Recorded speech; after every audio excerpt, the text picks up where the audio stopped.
meus irmãos. Pastor Lediel fez 20, eu fiz 18 essa semana aí. Queridos, bom estar aqui nessa noite uma vez mais. E estamos dando continuidade à nossa série de mensagens, falando sobre princípios do reino nos evangelhos, prerrogativas para um viver cristocêntrico.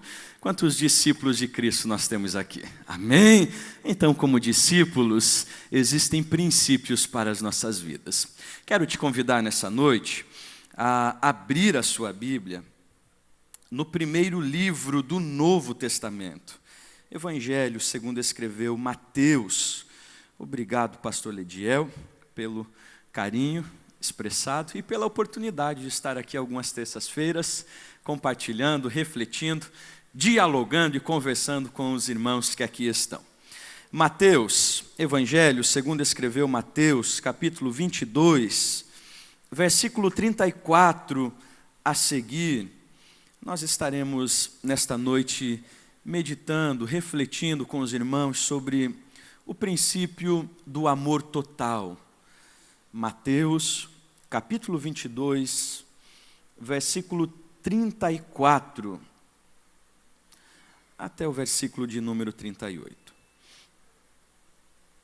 Versículo 34 a seguir diz-nos assim: Entretanto, os fariseus, sabendo que ele fizera calar os saduceus, reuniram-se em conselho, e um deles, intérprete da lei, experimentando-o, lhe perguntou: Mestre, qual é o grande mandamento da lei? Respondeu-lhe Jesus: Amarás o Senhor teu Deus de todo o teu coração, de toda a tua alma e de todo o teu entendimento. Versículo 38. Este é o grande e primeiro mandamento. Amém? Por gentileza, assente-se nesta noite. Olhando, queridos, para este texto, na verdade para o capítulo 22 de Mateus, nós vamos perceber que este capítulo é uma tentativa em que grupos religiosos vão realizar para tentar apanhar Jesus Cristo em algum erro teológico ou doutrinário. É importante nós percebermos que, na verdade, um complô acontece aqui com dois grupos religiosos que não tinham muito em comum na época, mas que nesse momento acabaram reunindo as suas forças na tentativa de tentarem apanhar o mestre em algum erro doutrinário. Nós temos primeiramente os saduceus, que vão se apresentar ao mestre e vão trazer a ele a proposta de que Jesus Cristo falasse acerca do casamento e ressurreição, uma proposta bem melindrosa. Eles vão situar uma história dizendo: mestre, uma mulher casou-se, mas o marido com o qual ela havia casado possuía aí mais 6 irmãos, 7 irmãos, e era um grupo grande de irmãos. 7 irmãos é o que a Bíblia Sagrada vai nos pontuar. E eles vão dizer: e esta mulher, após um tempo de casamento, o seu primeiro ou o seu marido falece, então ela casa com o seu segundo, com o irmão do marido. E, posteriormente, esse rapaz também morre, ela casa com o terceiro irmão do seu marido, e sucessivamente até que os 7 acabam morrendo. Coisa trágica, não é? Aí a pergunta deles para o Cristo é o seguinte: mestre, na eternidade, qual será o marido dessa mulher, visto que ela ficou com os 7 aqui na terra? E Jesus vai olhar para eles e vai dizer: olha, vocês são muito sagazes, hein? Primeiramente, a ênfase teológica de vocês não acreditam na ressurreição e vocês não acreditam na vida após morte. Agora vocês estão fazendo-me uma pergunta sobre ressurreição, e mais, vocês não sabem que nós, ou que os homens serão como os anjos na eternidade?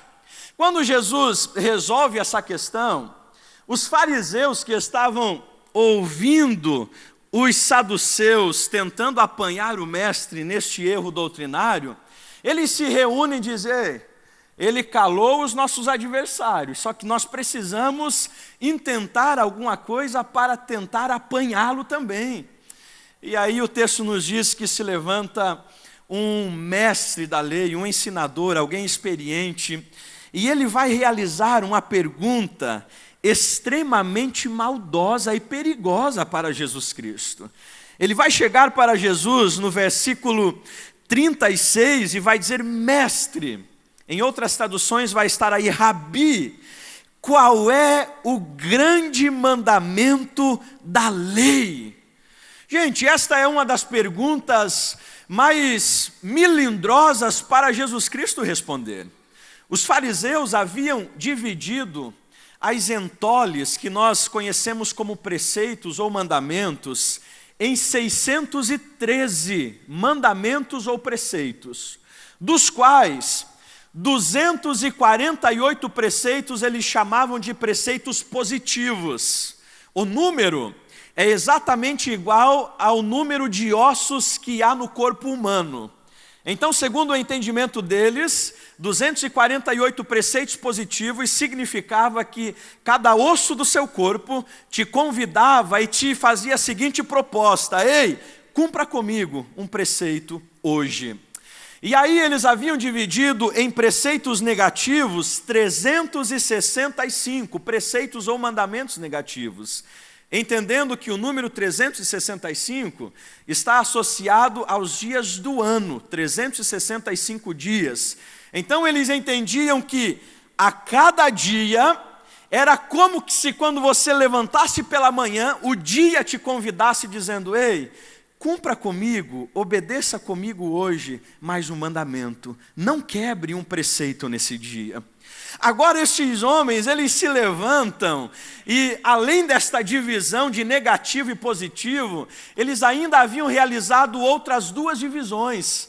A divisão de preceitos pesados, aos quais eram os preceitos de maior importância, que deveriam ser obedecidos por todos os judeus. E os preceitos que eles chamavam de preceitos leves, ou aqueles que, segundo o entendimento deles, não havia uma necessidade tão grande de obedecê-los. Eles eram preceitos mais simples. Agora anote isso. Estes homens discutem já sobre as questões de preceitos e mandamentos durante muito tempo e nunca haviam chegado a um denominador comum. Porém, agora eles dão ou eles endereçam a Jesus Cristo justamente essa pergunta: mestre, qual é o maior ou o principal mandamento de todos? Gente, e aí imagine para vocês o silêncio que se faz naquele momento, quando Jesus Cristo, não sei se ele dá uma limpadinha na garganta, eles se calam, peraí, ele vai falar. E dependendo da resposta de Cristo, automaticamente Jesus Cristo diria: ei, podem obedecer apenas este, e todos os demais não é preciso obedecê-los. E isto poderia abrir uma brecha imensurável no quesito de obediência e cumprimento de preceitos. Só que é interessante que Jesus Cristo vai dar a eles uma resposta extremamente sábia. Jesus olha para eles e no versículo 37, nós vamos encontrar Jesus dizendo o seguinte: amarás ao Senhor teu Deus de todo o teu coração, de toda a tua alma e de todo o teu entendimento. Gente, eu imagino que na hora os fariseus olharam para um outro: rapaz, esse mandamento é um só que tem um detalhe: todos os demais mandamentos e preceitos dependem dele. Se nós não cumprirmos este mandamento, logo nós não cumpriremos os demais. E eles foram perceber que, na verdade, quem caiu na cilada foram eles e não foi o mestre. Só que, queridos, existe uma grande verdade que nós estaremos refletindo nessa noite com os irmãos. É justamente sobre este princípio, o princípio de amar a Deus sobre todas as coisas. Jesus Cristo vai resumir a lei, vai resumir os preceitos, vai resumir as entoles em um único mandamento: amarás o Senhor teu Deus de todo o teu coração, de toda a tua alma e de todo o teu entendimento. Só que existe uma pergunta que nós devemos realizá-la antes de responder o que é amar a Deus sobre todas as coisas. E a pergunta é esta: por que amar a Deus sobre todas as coisas? Antes de respondermos o que é amar a Deus sobre todas as coisas, vamos então pensar por que amar a Deus sobre todas as coisas. Qual o motivo, qual a razão de sacrificar a nossa vida, de sacrificar sonhos, propósitos e projetos no intuito e na intenção de agradar a Deus? Qual o motivo para que eu e você venhamos amar a Deus acima de qualquer coisa ou pessoa ou ser existente na terra? E aí existe, eu acredito que, algumas respostas para nós. A primeira, dá um okzinho por gentileza. 1 João 4,19. Nós amamos porque Ele nos amou primeiro. Mas existe um outro texto, dá mais um ok por gentileza, que nós vamos ler a seguinte questão, Romanos 5, 6 a 8. Porque Cristo, quando nós ainda éramos fracos, morreu a seu tempo pelos ímpios. Dificilmente alguém morreria por um justo, pois poderá ser que pelo bom alguém se anime a morrer. Mas Deus prova o seu próprio amor para conosco, pelo fato de ter Cristo morrido por nós, sendo nós ainda pecadores. Aleluia! Pastor, por que amar a Deus sobre todas as coisas?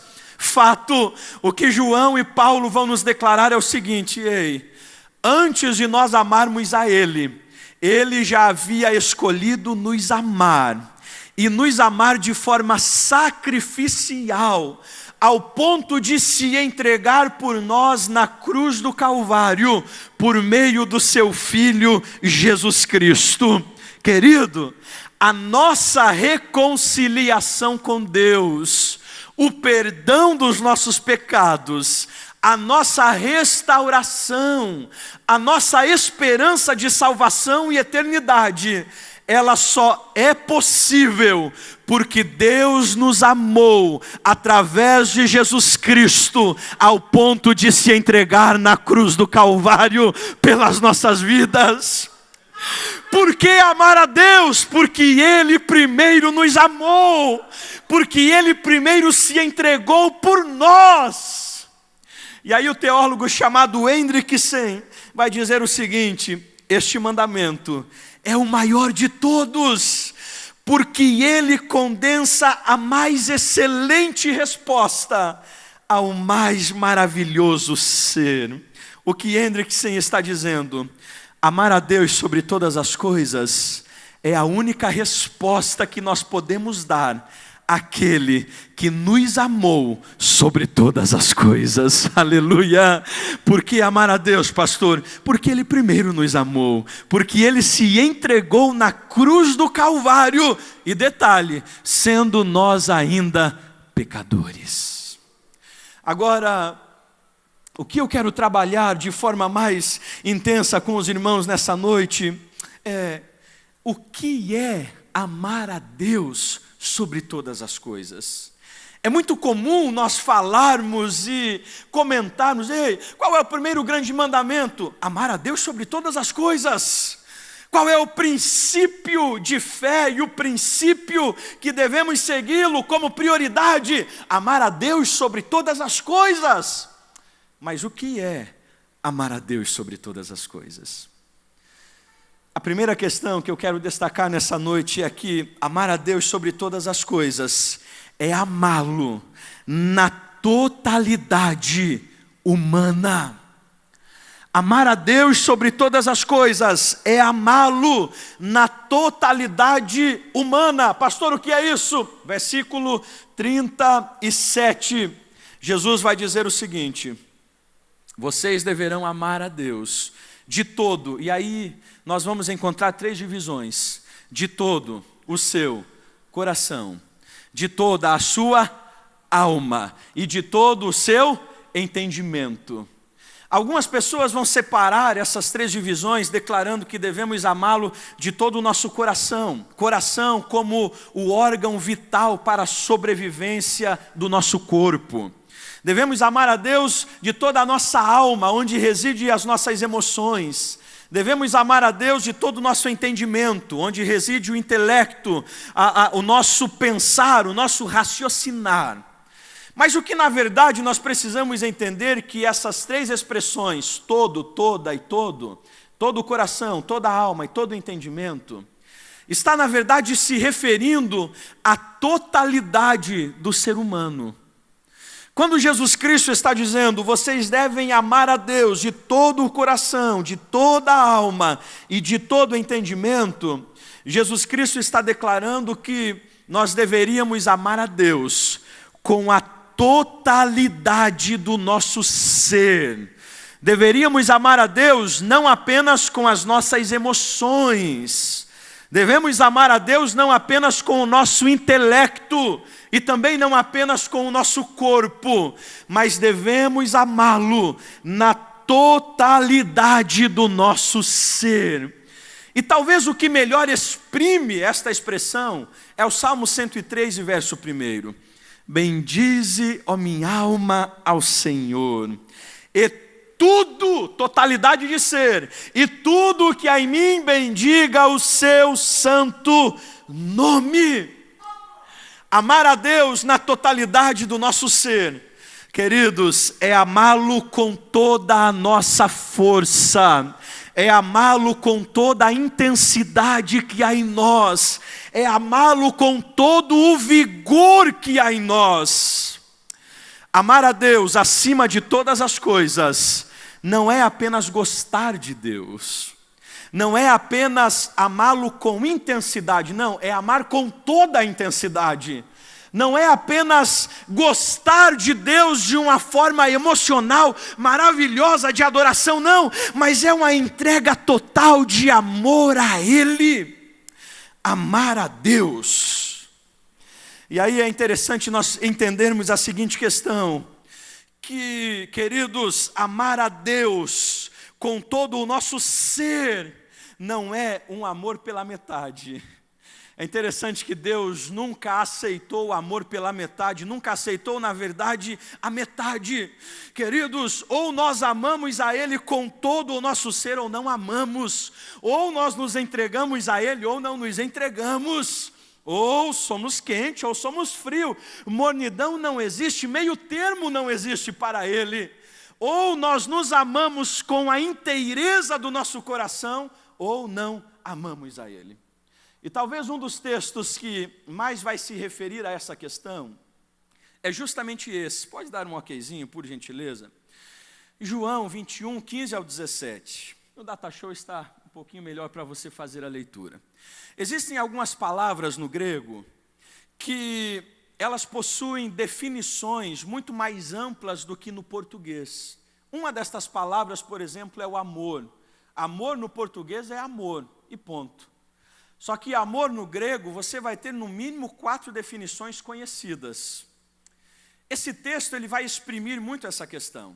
O texto diz o seguinte, versículo 15.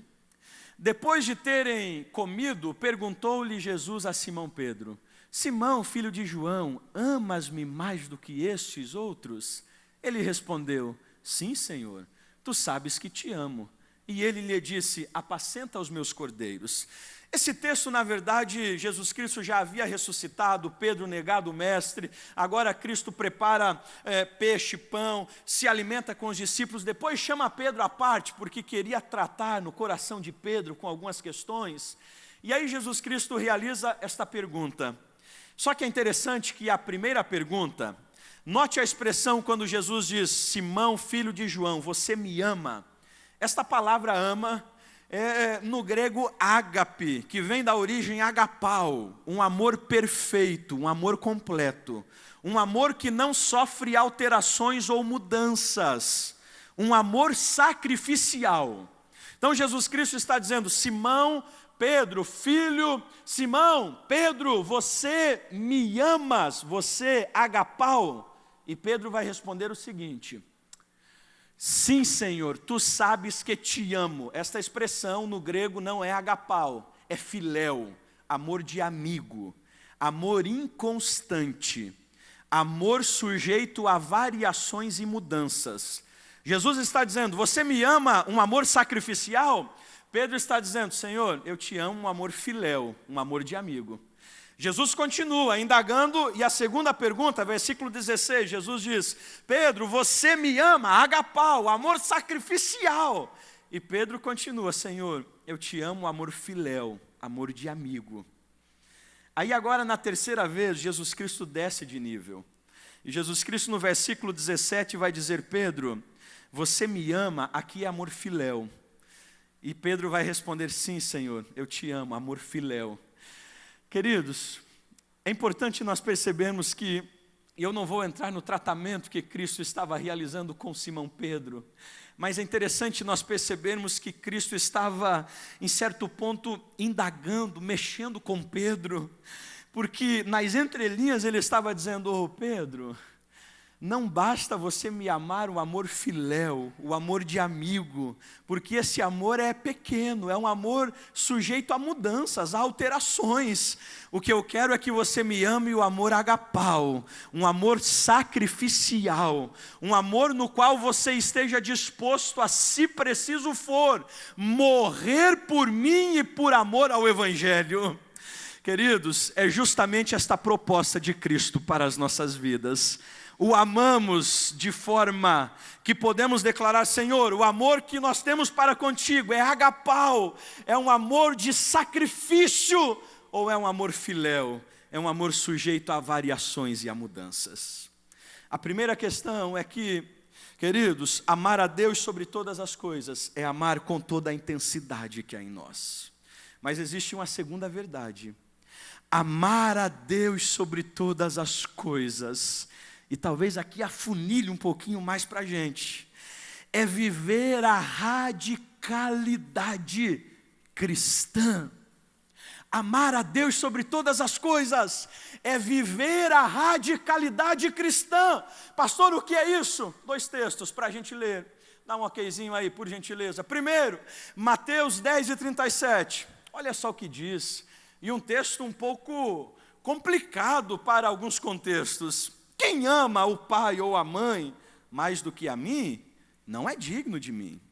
E quem ama o filho ou a filha mais do que a mim, também não é digno de mim. Mateus 19:21, disse-lhe Jesus: se queres ser perfeito, vai, vende os teus bens, dá aos pobres, e terás um tesouro no céu.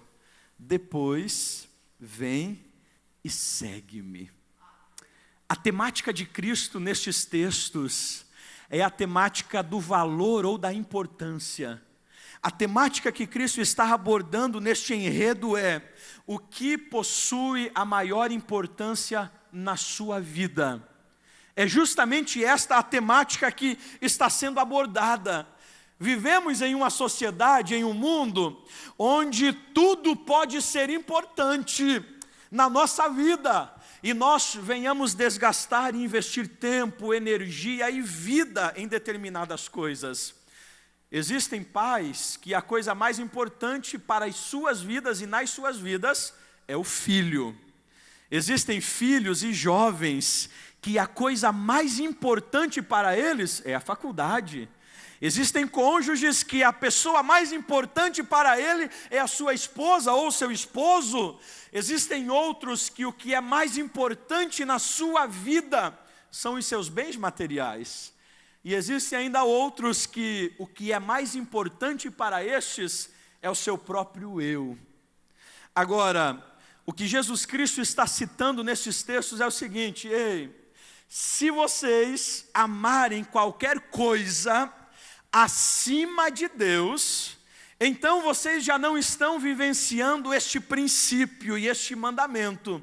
E mais ainda, vocês estão cometendo um grande erro chamado idolatria, porque estão colocando alguém ou algo acima de Deus, e este princípio jamais deve ser estabelecido. O que Jesus Cristo está nos ensinando é que amar a Deus sobre todas as coisas, queridos, é nós não termos nada e ninguém ou alguma coisa que venhamos amar acima de Deus em nossas vidas. O dia que Adão amou mais Eva do que Deus no Éden, ele quebrou princípios. E passou-se mais de 6.000 anos, e nós ainda hoje colhemos trágicas consequências do erro de Adão no Éden. Nós precisamos nos ater para essa verdade, queridos. O chamado de Cristo nesses textos e vários outros é este, a radicalidade cristã. Pastor, o que é isso? Viva o comprometimento total com Deus. O chamado de Cristo para nós é este: ei, amar a Deus sobre todas as coisas é você não ter absolutamente nada acima de Deus na sua vida. Pastor, eu amo a Deus acima de todas as coisas. Então eu e você precisamos, se necessário for, estar dispostos à mesma atitude que Abraão esteve, ao ponto de pegar o seu único filho, promessa de Deus, colocá-lo sobre o altar, levantar o cutelo e dizer: Deus, eu mato o meu filho, mas não mato o meu relacionamento contigo. Esta ação de Abraão, na verdade, era uma declaração dizendo: Deus, eu amo o meu filho, porém tem um detalhe, eu o amo acima do meu filho.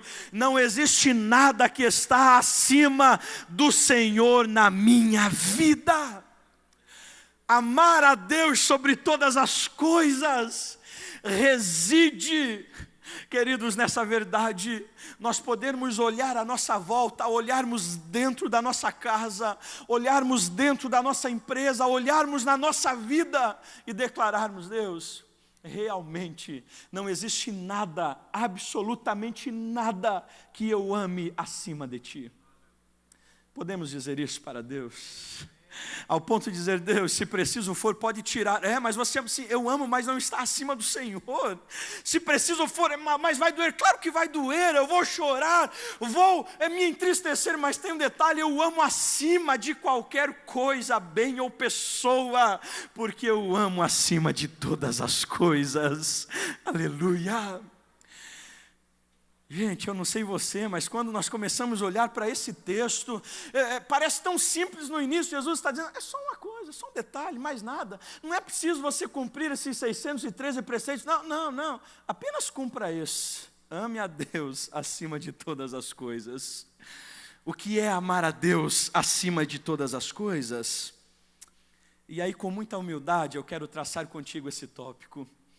Amar a Deus acima de todas as coisas é não tê-lo como primeiro na nossa vida. Pastor, como é que é? Até aqui estava indo bem, mas daqui para frente o pastor Lediar vai precisar pegar o microfone, porque o senhor vai ensinar uma heresia aí para a gente. Não, deixa eu ir até o final desse tópico, e aí, se a gente chegar até lá, nós podemos entender esse princípio. Amar a Deus sobre todas as coisas é não tê-lo como primeiro na nossa vida. Como é que é, pastor? Às vezes nós usamos esta expressão, talvez como força de expressão mesmo. Devemos ter Deus em primeiro lugar na minha vida, na nossa vida. Deus deve ser o primeiro lugar na nossa vida. Só que existe um detalhe, queridos. E aí talvez você já inicie dizendo: opa, mas em Mateus 6,33... Jesus Cristo está dizendo: mas buscar em primeiro lugar o reino dos céus e a sua justiça. E aí, pastor? Não, nós precisamos perceber que esse texto, Jesus está dizendo: ei, a vossa mente, o vosso coração, a vossa busca não deve estar pelas coisas e nas coisas terrenas, mas nas coisas celestiais, no reino de Deus, na sua vontade. Jesus não está relacionando a amor a Deus e primazia de lugares com relacionado a Deus.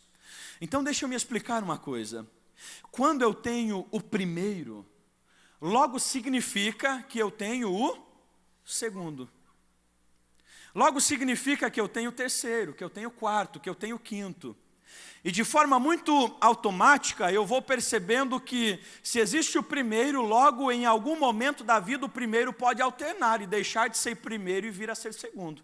Quer ver só? Will, pode me ajudar com aqueles papeizinhos? Vamos trabalhar isso aqui de forma visual, para a gente tentar compreender. Eu gosto de fazer assim que eu vou entendendo melhor as coisas. Eu preciso de mais 4 irmãos aqui com o nosso amigo Will. Então, olha só, pastor, Deus é primeiro lugar na minha vida, ok. Então, vamos dar Deus agora para o nosso pastor, né? Não, primeiro lugar é Deus na minha vida. Chega aqui, pastor Lediel. Então está aqui, ó, primeiro lugar é Deus. Ó, aí nós temos amigo, igreja, trabalho, família. Pastor, depois de Deus eu tenho a minha família. Então é segundo lugar. Desce um degrauzinho aí, por gentileza. Na frente do pastor Lediel, isso. Família. Aí, pastor, em terceiro lugar eu tenho igreja, amigos, trabalhos. Alguns vão dizer igreja, outros amigos, trabalho. Comprometimento social, não é? Sem ele eu não sustento minha família, não dizimo, não oferto. Se eu faltar o trabalho para vir na igreja, eu estou pecando, viu? Se eu ganhar a conta porque eu faltei o trabalho, é errado. Então vamos lá, trabalho. Aí, pastor, bom, vamos colocar igreja, não é, Will? A igreja desce aqui, ó, eu estou colocando em posição. Primeiro, segundo, e aí por último, terceiro, os amigos. Amigo e igreja fica do ladinho, não é? Porque na igreja a gente realiza amizades sólidas, duradouras, e aí vai. Só que tem um detalhe. Pastor, Deus é primeiro na minha vida. Ok, está ali, Deus, primeiro lugar. Depois vem a minha família, meu trabalho, igreja e amigos. Aí a gente pensa assim, ó, todos os dias pela manhã eu levanto, e aí eu oro a Deus, porque Ele é primeiro lugar. Eu faço o meu devocional, eu leio a Bíblia, depois eu com a minha família, então, só levante um pouquinho isso. Eu com a minha família, eu tomo aquele café gostoso, dou um beijo na minha esposa, nos meus filhos, e aí eu vou para o trabalho. Olha só a sequência. E aí do trabalho, alguns dias eu venho para a igreja, compartilho de amizades, vou para a pizzaria, ou na casa do Teixeira, comer uma pizza depois do culto. Está entendendo? Então, ok. Agora imagine você que amanhã, às 4 da manhã, o seu filho começa a chorar. E você vai vê-lo no quarto e ele está queimando de febre. E você precisa pegar e levá-lo para o hospital. Então, nesse dia, olha só, você já pega ele, sobe aqui, leva para o hospital e você não orou. Você não fez o seu devocional. Aí seu filho ficou no hospital até 7h30 da manhã, e era o horário de você ir para o trabalho, e você atribulado desce. Mais um pouquinho, Deus. E aí o teu trabalho sobe, e aí a gente vai trocando de posições. Se Deus for primeiro na minha vida, logo significa que há possibilidade de alternâncias. Mais do que isso. Se Deus for o primeiro lugar na minha vida, significa que também eles estão competindo entre si. Então Deus está competindo com a família, com o trabalho, com a igreja e com amigos. É justamente esta questão que eu quero declarar, queridos. Deus não deve ser o primeiro. Pastor, então vamos para a Bíblia, vamos, continuem aqui.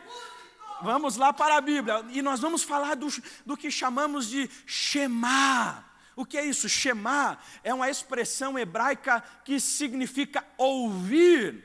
Vamos lá, pode dar um okzinho aí no texto? Deuteronômio 6:4. Esta Shema, queridos, é na verdade uma confissão judaica. Todo judeu ortodoxo, pela manhã, e ao final da tarde realiza o Shema, a declaração ortodoxa. Toda a criança recém-nascida que começa a aprender a falar as primeiras palavras, nós ensinamos, e eu pego o meu pequeno de 11 meses e fico com ele, papai, papai. Só que o povo judeu não faz isso. As primeiras palavras que eles começam a ensinar aos meninos é o Shema. O que diz aí? Ouve, Israel, o Senhor, nosso Deus, é o único Senhor. Almeida Revista Atualizada. King James Atualizada, Shema. Ouve, ó Israel, e Yahvé, o nosso Senhor, é o único Deus. Aleluia. Sabe o que isso significa, pastor Lediel? Chega aqui, por gentileza. Aqui do ladinho agora. Quando eu tiro Deus da categoria de primeiro e coloco como único, significa que não existe ninguém mais que vai competir com Deus. Não existe nenhuma coisa ou pessoa que possa roubar o lugar de Deus, porque Ele é único. Não existe. Pastor, o que isso significa? Sabe o que significa? Querido, família, trabalho, igreja, amigos não estão na mesma categoria que Deus para competir a posição de Deus na nossa vida. Eles estão em outra categoria. Pastor, numa categoria inferior. Isso mesmo.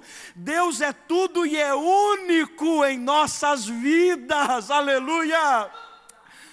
Aí imagine que você está chegando em Blumenau e você diz: pastor Lediel, onde eu encontro aqui uma empresa que trabalhe com concretos? O pastor vai dizer: tem apenas uma empresa aqui. Apenas uma. Você já sabe que não há concorrentes, que ela é única.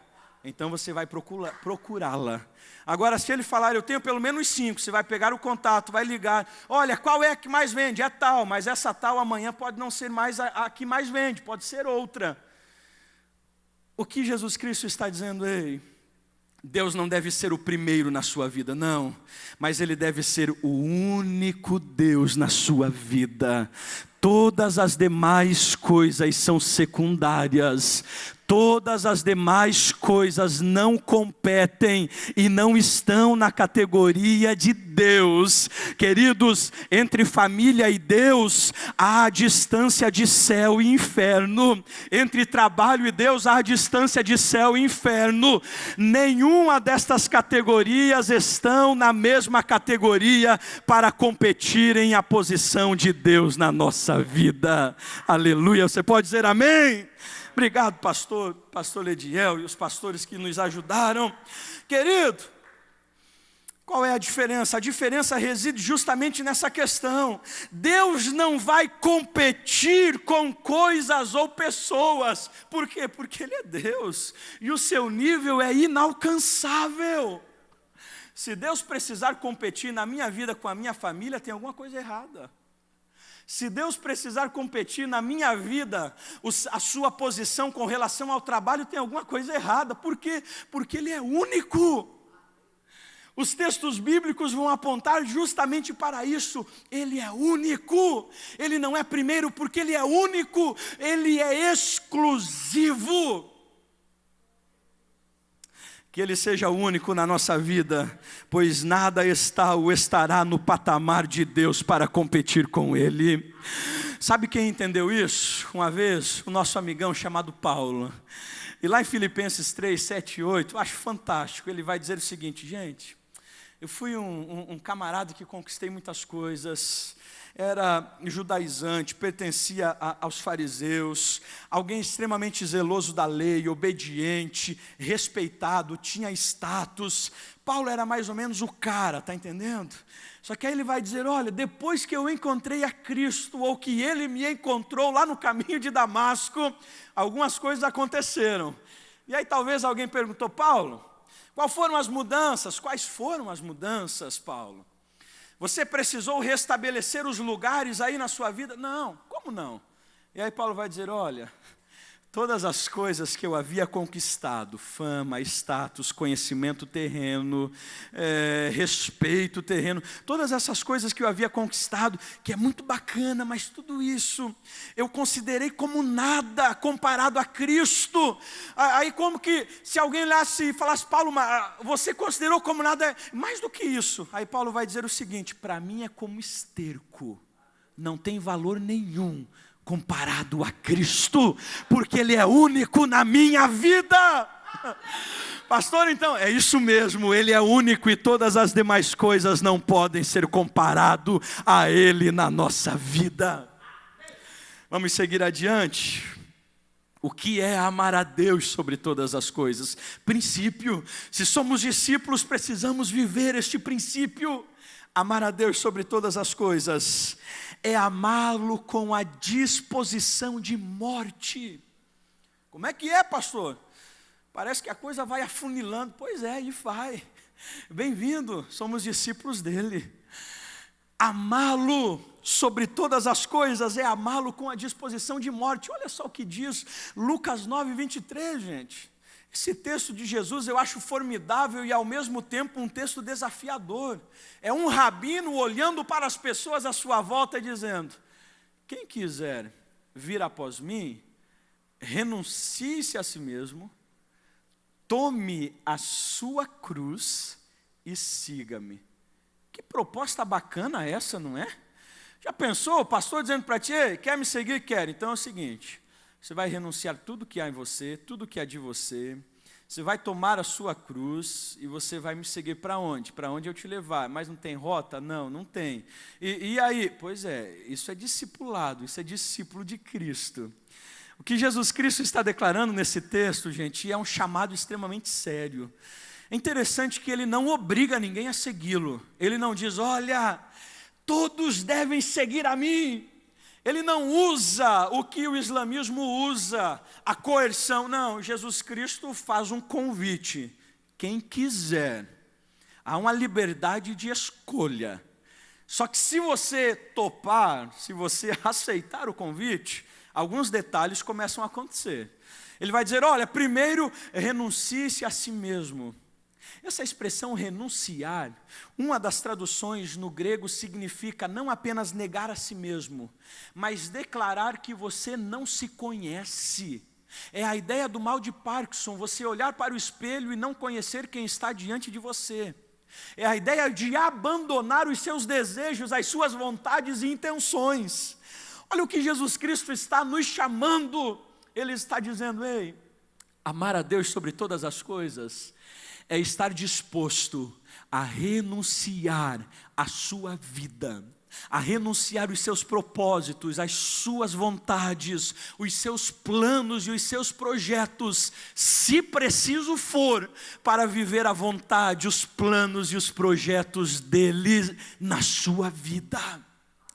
Jesus Cristo está mais ou menos dizendo isso: ei, entre eu e você, existem dois planos, existem duas vontades e existem dois projetos. A minha vontade, o meu projeto e o meu plano. A sua vontade, o seu projeto e o seu plano. Se quer me seguir, precisa abrir mão do seu. Amar a Deus sobre todas as coisas é justamente estarmos dispostos a abrirmos mão do que for preciso para vivermos a vontade dEle. Se preciso for, é realmente orarmos e vivermos a oração do Getsemane, quando Jesus Cristo declara: Pai, se possível for, afasta de mim este cálice, todavia, que não seja feita a minha vontade. Querido, e aqui nós precisamos entender uma verdade: eu só renuncio se eu amo. Talvez você diria: ei, mas o que o texto está falando é renúncia. Sim, só que só existe renúncia se houver amor. Se não existir amor por algo ou alguém, não haverá renúncia. Renúncia totalitária? Não. Renúncia à disposição de morte? Que é isso? Só há renúncia se houver amor. E aí é interessante nós percebermos algumas coisas. Ei, eu não peco, não por medo das consequências. Não. Eu não peco porque eu o amo e desejo agradá-lo. Queridos, eu sou cristão, não por medo ou porque eu não quero ir para o inferno. Escute isso.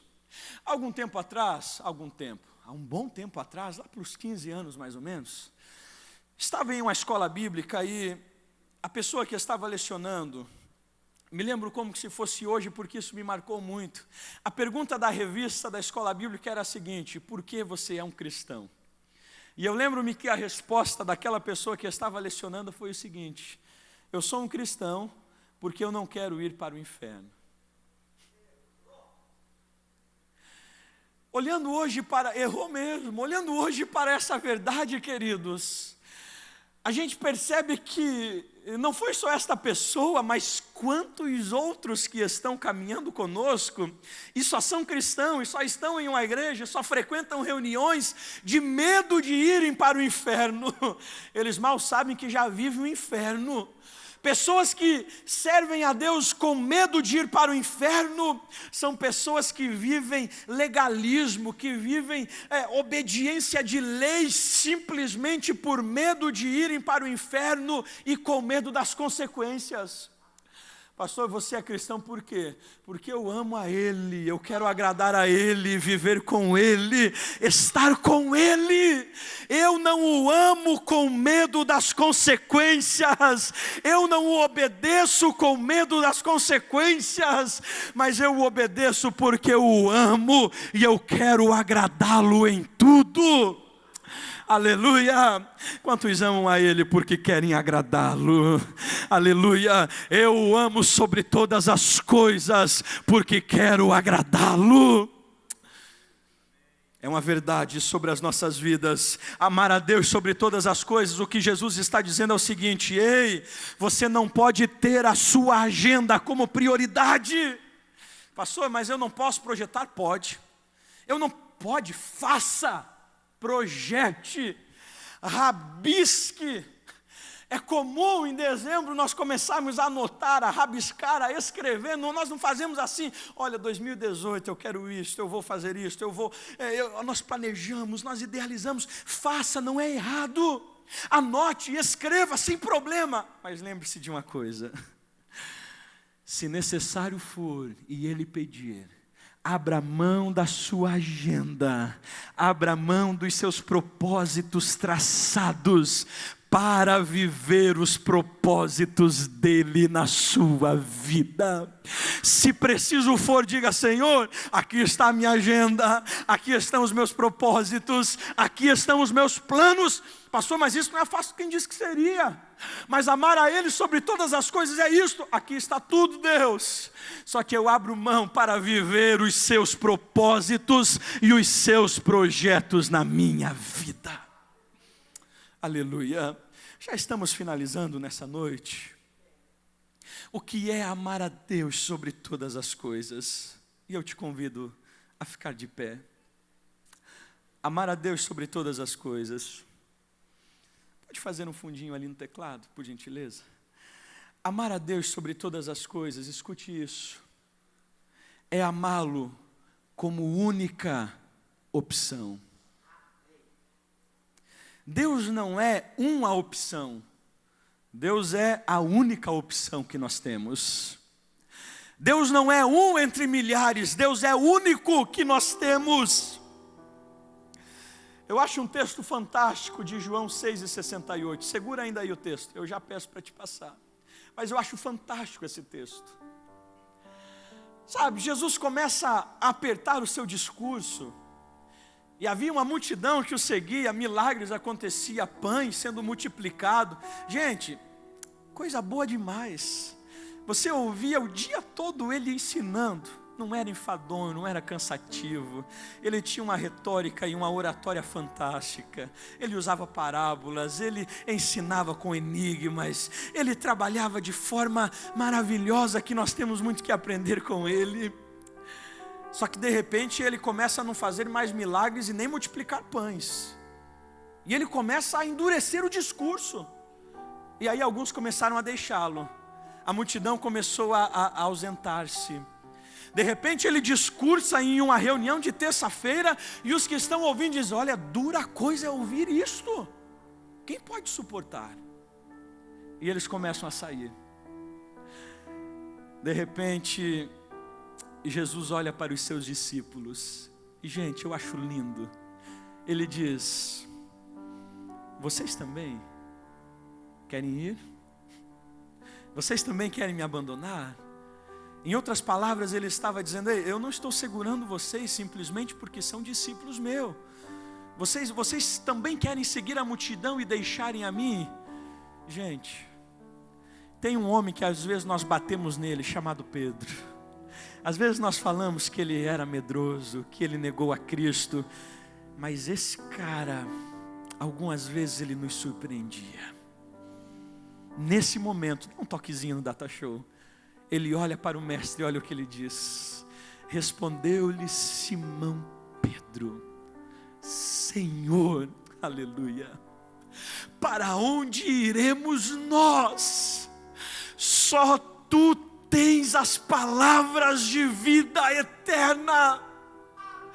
Jesus, em outras palavras, está olhando para o mestre e dizendo: mestre, para onde iremos? Só tu tens as palavras de vida eterna. Mestre, para que rabi nós iremos se tu és único? Ele está dizendo: mestre, para que lugar nós seguiremos se o único lugar que nos importa estar é diante do Senhor? Pedro está declarando: mestre, não há ninguém como ti, aleluia, tu és único. Amar a Deus sobre todas as coisas é entender o princípio de que Ele não é um entre muitos, mas Ele é único. Querido, Ele não é uma de muitas opções, Ele é a única opção que eu e você temos. Ele é a única opção da nossa salvação. Ele é a única opção para perdão dos nossos pecados. Ele é a única opção para a nossa vida de eternidade nos céus. Ele é a única opção que eu e você temos. Aleluia. Não existe outras opções, Ele é a única.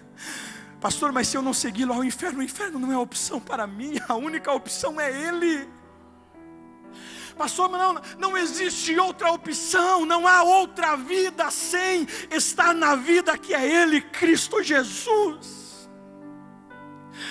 Queridos, quando nós entendemos isto, nós conseguimos olhar à nossa volta, nós conseguimos olhar para o que temos, o que vivemos e quem somos, e com tudo isso dizer: Senhor, Senhor, aleluia, Tu não és uma opção de muitas que eu tive, não.